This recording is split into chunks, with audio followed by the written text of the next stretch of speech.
One of my favorite authors and New Testament scholars tells the story of a time where he went to a friend's house, or a colleague is probably a better term, in order to have dinner. The colleague was retiring after 50 years of being a professor.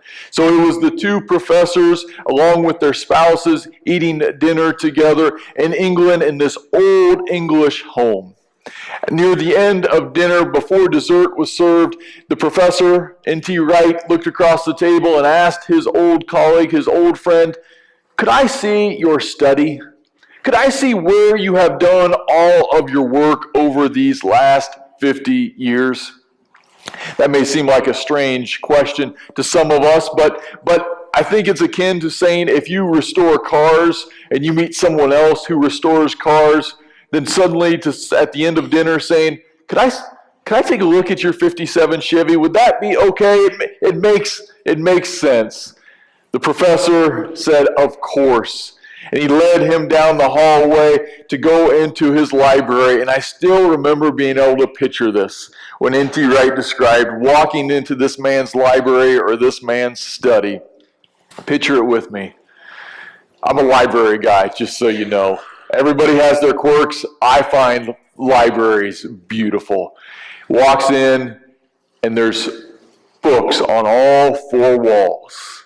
Best of all, for those of us who have a touch of obsessive-compulsive, they're very well organized. You have the Old Testament section on one wall. You have the New Testament on another. You have a history section. You have philosophy and theology, all separated. To make matters even better, each book was arranged alphabetical by author. It was perfect. N.T. Wright said in the middle of the room there was a big old mahogany desk that had probably been passed down for generations. In the middle of that desk sat one, not two, not three, one notebook, a legal pad, perfectly at the center of the desk. Sitting on that legal pad was a leather-bound journal, perfectly centered. There was one, not two, not three, but one pen sitting above, perpendicular. It was perfect. Not a speck of dust, not a sticky note to be found, not a page out of place. Every book pressed right back in. As he described it, I remember thinking, that's how it ought to be. That is so ordered, that is so predictable, that is exactly as it ought to be. Which is the same exact experience, same exact feeling I have on Transfiguration Sunday. I read the story from the Gospel of Luke and I say, now this is how it ought to be. This is how Jesus should have demonstrated his glory. Some of you know this story. It comes up every year in the lectionary. Jesus goes up to pray. This is not unusual. In the Gospel of Luke especially, Jesus is always wandering off to pray. He goes up to pray, and this time he takes Peter, James, and John, 3 of the disciples, not all 12. He takes 3 with him. They get up to the top of the mountain, and Luke tells us that the disciples are tired. You know how it is when you're tired and you're trying to pray. His eyes get heavier and heavier, but they stay awake. Just barely, they're able to stay awake, and at one moment they open their eyes, and suddenly they see the most unusual, the most glorious thing they have ever seen before. They see Jesus, his face shining. Like Moses from the Old Testament, Jesus, they see his robe dazzling white. They do not know what to do. They've never experienced anything like this. Before they can even ask a question of clarification, they look again. They have to rub their eyes this time to make sure they're not seeing a mirage. And sure enough, there's 2 figures, Moses and Elijah, standing next to Jesus. One on his right and one on his left. Now Moses, probably, if you know one of those figures, I'm guessing it's Moses. Moses is the most important figure of the Old Testament, likely. He is the one who led God's people out of Egypt, out of slavery, towards the promised land. After the parting of the Red Sea, a number of years later, Moses had gone up on top of a mountain, had this communion with God, and he came down holding the 10 Commandments, the law of God. Of those 2 figures, if you do not know, one is probably Elijah. Elijah was this colorful and strange, and dare I even say, maybe crazy prophet of God, who does all of these incredible miracles and basically irritates everybody he ever comes into contact with. But he is known throughout for the Hebrew people as the precursor of the Messiah. He is one of the people who's taken up. He's taken up in not a chariot. The song says chariot, but in the Bible it's a whirlwind. At the end of Elijah's ministry, he is taken up in a whirlwind, and it is thought by the Hebrew people that someday, before the Messiah comes, God in some way, shape, or form would send Elijah back, who would prepare God's people to meet the Messiah. That's what Peter, John, and James are looking at. They see Jesus, dazzling white, his face literally shining, and they see Moses, the giver of the law, and Elijah, the great prophet who is the precursor to the Messiah, all standing together. This is how it ought to be. It cannot get any more beautiful or more clear than this. The law and the prophets all gathering around Jesus the Messiah in all of his glory. Peter is so excited. He doesn't know what to say, so he says, Lord, it is good for us to be here.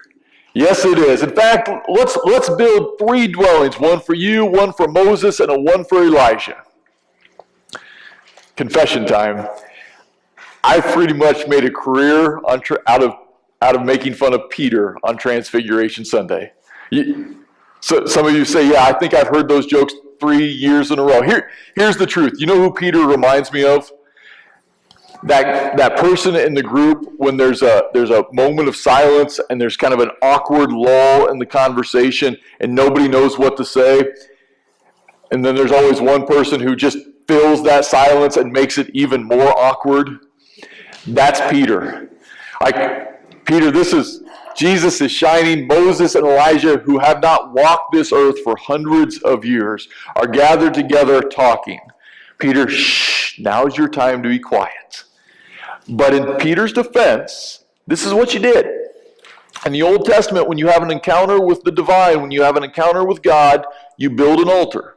Abraham, Moses, Jacob, they build altars. That's what Peter is doing. Lord, let us build an altar. Let's build 3 altars, in fact. But before Peter can describe the blueprints he has in his brain, all of a sudden, a dark cloud covers the mountain.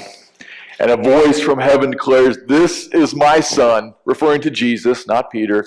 "This is my son, the beloved, with whom I am well pleased." The disciples cower down, hearing the voice of the Father from heaven. And when they look up, the cloud is gone.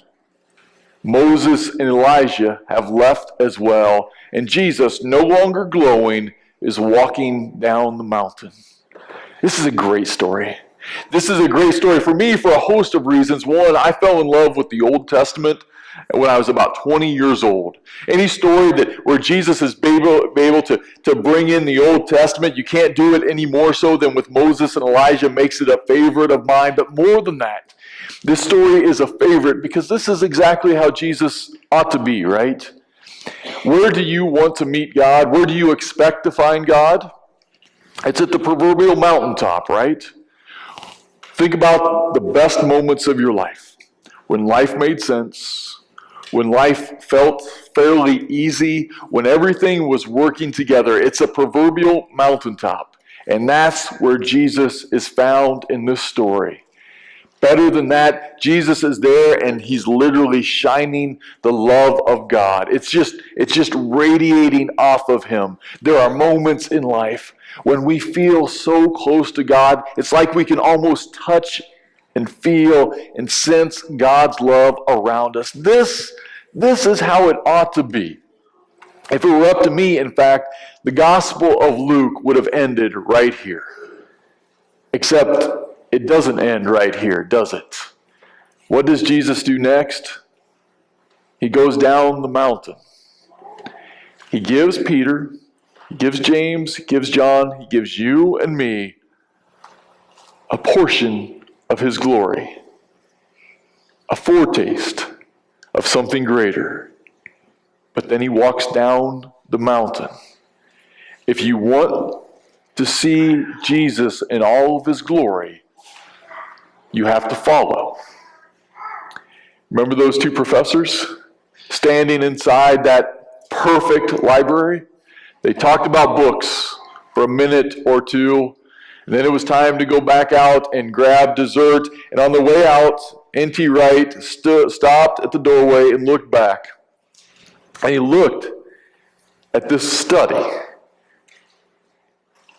And at the risk of offending his colleague, he said, Is this really your study? Is this really where you have done all of your work in the last 50 years? And the colleague just stood there, expressionless, for about 10 or 12 seconds, until finally he got a little smirk.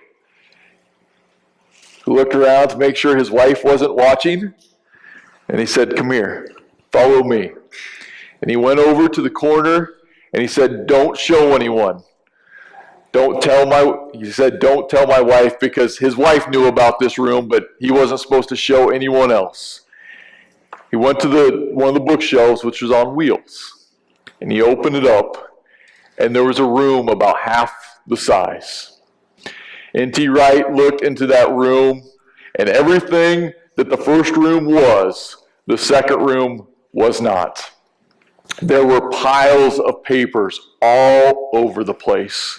There were books that the person had been writing or looking up a reference, and as soon as he had found it, he had just placed it down. There were books all over, open to the very page he had last been reading. There were sticky notes galore. There was a little putting green and a little putter over there where he'd been thinking about things, working on. There were more cups of cold coffee sitting around the room than Professor Wright could count. It was hard, frankly, for him to look at this disorganized, cluttery, ugly room. And yet, the longer he stood there, the more he realized two things. One, this was who this man was. This is where he accomplished his glory. It wasn't in the pristine room, it was here. And second, the longer he stood there realizing this, the more he was able to say, you know what? This is beautiful. In the midst of the clutter, in the midst of this mess, this is beautiful. Do you want to see the glory of God in all of its fullness? It doesn't happen in those mountaintop experiences where everything is great. If you really want to see God in His glory, follow John, follow James, follow Peter, as they walk down the mountain in the footsteps of Jesus. Because eventually Jesus shows us all of His glory. It's on a mountaintop to be sure, but it's on the mountain of Golgotha, which He climbs carrying a cross on His shoulders. When He comes into His glory, it's not Elijah on one hand and Moses on the other. No. It's a bandit on his right and a thief on his left. But it is there. In this difficult to look at scene, when everything is messy in so many ways, when we see Jesus hanging on a cross, giving His life away for you, for me, indeed for all the world, we say that's the glory of God. That is where God in Jesus Christ has chosen to be found, and that is where God in Jesus Christ finds us. It is in our brokenness, when life doesn't make sense, when life feels like it's falling apart. That's where Jesus says, I will be. So if you're looking for God, and by the fact that you're in worship, I'm guessing we could all say, yes, we are looking for God. This is where you look. You follow Jesus. Follow Jesus into the messiness of your neighbor's lives. Follow Jesus as He calls you to give your life away for those in need. It won't be easy. It will be messy. But when that happens, and when we see and experience and feel the glory of God around us by loving our neighbor, then and only then will we say, this is beautiful. This is beautiful indeed. Amen.